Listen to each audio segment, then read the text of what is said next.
Halo semuanya, selamat pagi, siang, sore, maupun malam.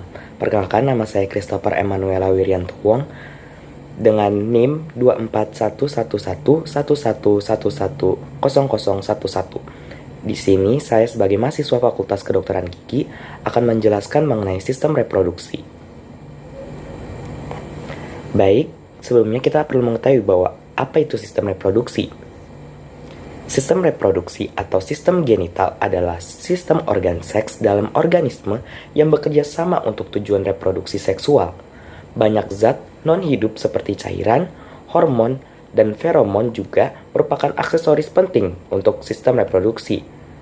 Tidak seperti kebanyakan sistem, organ jenis kelamin dari spesies yang telah terdiferensiasi sering memiliki perbedaan yang signifikan. Perbedaan ini memungkinkan untuk kombinasi materi genetik antara dua individu yang memungkinkan untuk kemungkinan kebugaran genetik yang lebih besar dari keturunannya. Sistem reproduksi yang melibatkan organ-organ reproduksi pada makhluk hidup digunakan untuk berkembang biak atau melakukan reproduksi dengan tujuan untuk melestarikan jenisnya agar tidak punah. Pada manusia, sistem reproduksi dibedakan berdasarkan jenis kelamin, yaitu sistem reproduksi pria dan sistem reproduksi wanita. Masing-masing memiliki struktur dan fungsi spesifik yang saling melengkapi dalam proses reproduksi. Pada pria, organ-organ seperti testis, epididymis, vas deferens, kelenjar prostat, dan penis berperan utama dalam produksi, pematangan, dan pengiriman sperma. Sedangkan pada wanita, organ-organ seperti ovarium, tuba fallopi, uterus, cervix, dan vagina berfungsi untuk memproduksi sel telur, memfasilitasi pembuahan, dan mendukung perkembangan janin selama kehamilan. Selanjutnya, kita akan memasuki mengenai organ-organ yang ada pada pria. Organ reproduksi pada pria, yang pertama ada testis. Testis adalah organ utama dalam sistem reproduksi pria yang berbentuk oval dan terletak di dalam skrotum. Fungsi utama testis adalah untuk menghasilkan sperma, sel reproduksi pria yang diperlukan untuk proses fertilisasi. Selain itu, testis juga memproduksi hormon testosteron yang berperan penting dalam perkembangan ciri-ciri fisik pria, seperti pertumbuhan rambut wajah, pembentukan otot, dan perubahan suara selama masa pubertas. Yang kedua, terdapat epididymis. Epididymis adalah saluran panjang yang melilit testis, tempat di mana sperma disimpan dan menjalani proses pematangan. Di sini, sperma memperoleh kemampuan untuk bergerak dan membuahi sel telur. Epididymis berperan penting dalam penyimpanan, sementara sperma sebelum sperma bergerak melalui vas deferens. Yang ketiga, ada vas deferens. Vas deferens adalah saluran yang menghubungkan epididymis dengan uretra, berfungsi mengantarkan sperma yang telah matang dari epididymis menuju uretra pada saat ejakulasi. Saluran ini juga berperan dalam menyimpan sperma untuk sementara waktu sebelum dikeluarkan melalui proses ejakulasi. Selanjutnya ada kelenjar prostat. Kelenjar prostat adalah kelenjar kecil yang terletak di bawah kandung kemih pria dan menghasilkan cairan prostat. Cairan ini berperan dalam melindungi dan memberikan nutrisi bagi sperma, serta meningkatkan kelangsungan hidup sperma dalam saluran reproduksi wanita dengan membantu sperma bergerak lebih mudah dan lebih efisien. Selanjutnya ada penis. Penis adalah organ kopulasi pada pria yang memiliki dua fungsi utama, sebagai saluran keluarnya urin dan sebagai alat reproduksi untuk mengeluarkan sperma ke dalam saluran reproduksi wanita selama hubungan seksual. Di dalam penis terdapat jaringan erektil yang memungkinkan terjadinya ereksi, suatu kondisi di mana penis mengeras dan memanjang sebagai respon terhadap rangsangan seksual, memfasilitasi transfer sperma pada saat ejakulasi. Selanjutnya kita akan masuk ke dalam organ reproduksi pada wanita. Organ reproduksi pada wanita yang pertama adalah ovarium. Ovarium adalah dua organ kecil berbentuk oval yang terletak di kedua sisi rahim dalam panggul wanita.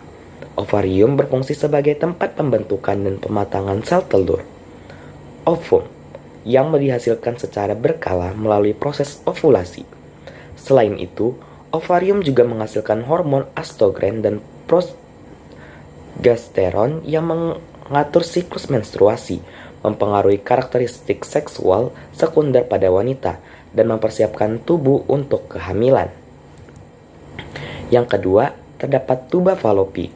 Tuba falopi adalah dua saluran tipis yang menghubungkan ovarium dengan uterus. Setelah ovulasi, sel telur yang dilepaskan dari ovarium akan bergerak ke tuba falopi, di mana pembuahan atau fertilisasi dengan sperma biasanya terjadi. Jika sperma berhasil membuahi sel telur di tuba falopi, hasil pembuahan akan bergerak menuju uterus dan berkembang menjadi embrio. Selanjutnya ada uterus atau rahim. Uterus atau rahim adalah organ berongga berbentuk seperti sebuah pir yang menjadi tempat tumbuh dan berkembangnya janin selama kehamilan. Setelah terjadi pembuahan dan implantasi, embrio melekat pada dinding rahim yang kaya akan pembuluh darah dan nutrisi sehingga mendukung perkembangan janin selama kehamilan. Rahim akan membesar sesuai dengan perkembangan janin hingga waktu kelahiran. Selanjutnya ada serviks. Serviks adalah bagian bawah dari rahim yang berbentuk seperti silinder, berfungsi sebagai penghubung antara uterus dan vagina. Serviks memiliki peran penting dalam melindungi uterus dari infeksi dan berperan dalam proses persalinan dengan membuka untuk memungkinkan bayi melewati jalan lahir. Serviks juga mengeluarkan lendir yang membantu atau menghalangi masuknya sperma ke dalam rahim, tergantung pada fase siklus menstruasi. Yang terakhir terdapat vagina.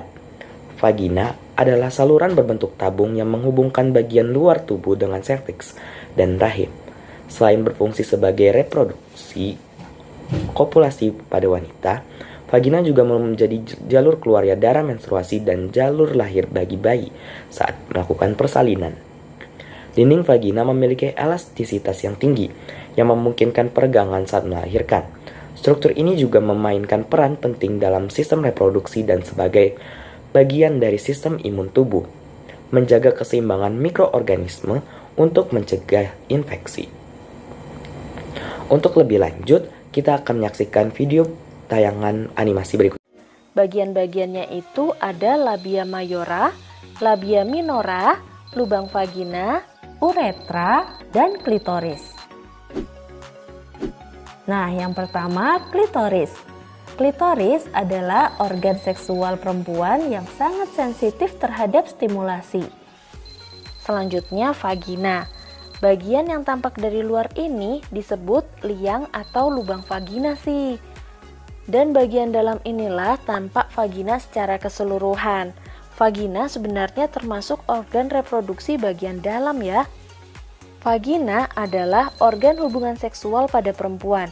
Selain itu, vagina berfungsi juga untuk jalan lahir bagi bayi yang sudah siap dilahirkan. Paham ya? Sekarang kita lanjut lihat organ di dalamnya sih. Nah, ini dia organ reproduksi yang selanjutnya ya sih. Ada serviks, rahim, tuba falopi, dan indung telur. Serviks atau leher rahim menghasilkan lendir yang berfungsi untuk membantu sperma masuk ke dalam rahim. Selain itu juga berfungsi untuk menghalangi masuknya bakteri ke dalam rahim. Lanjut ya, satu buah uterus atau rahim berfungsi untuk tempat perkembangan janin.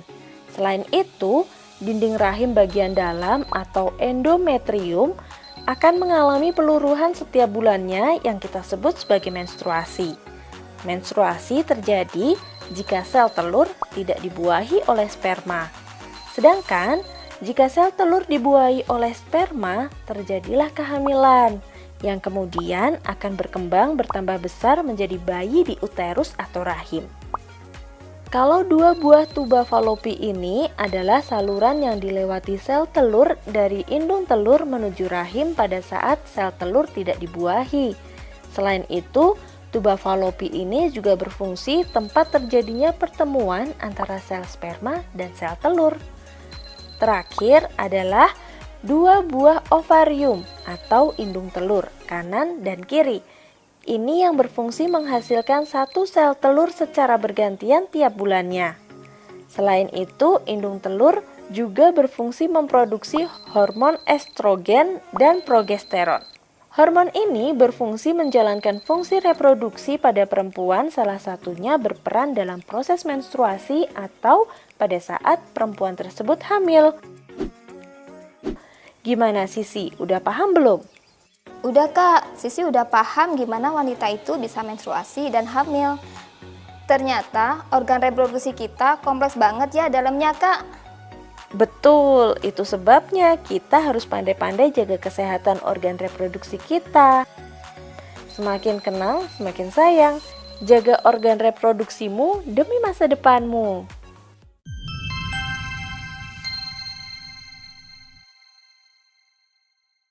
Nah, kita bahas organ reproduksi pria ya. Mulai bagian luar, yaitu penis. Kita tahu, penis merupakan organ untuk berhubungan seksual. Penis dapat mengalami pembesaran yang disebut dengan ereksi dan dapat mengeluarkan sperma dan cairan mani yang disebut ejakulasi. Walaupun dari luar terlihat simpel, namun pada bagian dalam organ ini terdiri dari banyak bagian dan mempunyai fungsi penting. Penis dibungkus oleh kulit luar yang disebut foreskin atau prepucium. Pada saat akan memasuki masa remaja, kulit pembungkus bagian kepala penis ini akan dibuang yang disebut proses sirkumsisi atau disunat. Hayo, adik sudah disunat belum? Tujuan sunat adalah mencegah penumpukan kotoran di daerah kepala penis. Dalam penis terdapat satu saluran uretra. Nah, saluran ini untuk mengeluarkan sperma dan mengeluarkan urin. Tetapi, pengeluaran urin dan sperma ini tidak akan terjadi bersamaan karena sudah diatur sedemikian rupa oleh tubuh kita. Keren kan? Oh iya, tidak lupa juga ada skrotum dan testis. Apa itu ya? Nah, skrotum adalah kulit pembungkus luar yang berfungsi mengatur suhu testis agar sesuai untuk produksi sperma. Sedangkan testis berada di dalam skrotum terdiri dari dua buah berbentuk bulat. Lalu, apa fungsi dari testis ini? Testis berfungsi untuk memproduksi sperma dan memproduksi hormon seksual, yaitu testosteron. Produksi sperma dimulai saat masa pubertas, biasanya di kisaran usia 11 hingga 15 tahun. Hormon seksual ini berfungsi untuk memberikan ciri-ciri sekunder pada laki-laki. Misalnya, tubuhnya lebih kekar, dada bidang, tumbuh rambut berupa kumis atau jenggot, dan tumbuh jakun. Jadi, apakah sperma dari testis ini selalu dalam keadaan matang? Jawabannya, belum. Ada organ yang bernama epididymis. Jumlahnya ada 2, merupakan tempat untuk pematangan sperma. Selain itu, berfungsi untuk tempat penyimpanan sementara sebelum sperma dikeluarkan. Selanjutnya adalah 2 buah vas differentia. Fungsi organ ini adalah tempat transport atau jalan sperma, yang nanti juga melewati ejaculatory ductus untuk mengantarkan sperma ke penis, dan kemudian dikeluarkan atau biasa kita sebut dengan ejakulasi. Yang terakhir nih, ada 3 kelenjar dalam sistem reproduksi laki-laki loh. Ada 2 buah seminal vesicles yang fungsinya untuk menghasilkan energi bagi sperma agar pergerakannya baik, dan 1 buah kelenjar prostat yang fungsinya menghasilkan cairan dan membantu sperma tetap bertahan pada pH asam pada cairan vagina. Serta 2 buah bulbus uretral atau Cowper glands yang fungsinya menghasilkan cairan yang berperan sebagai pelumas pada saat melakukan hubungan seksual. Wah, sangat menarik ya untuk disimak. Ternyata organ reproduksi kita sangatlah kompleks dan penting untuk dijaga kesehatannya.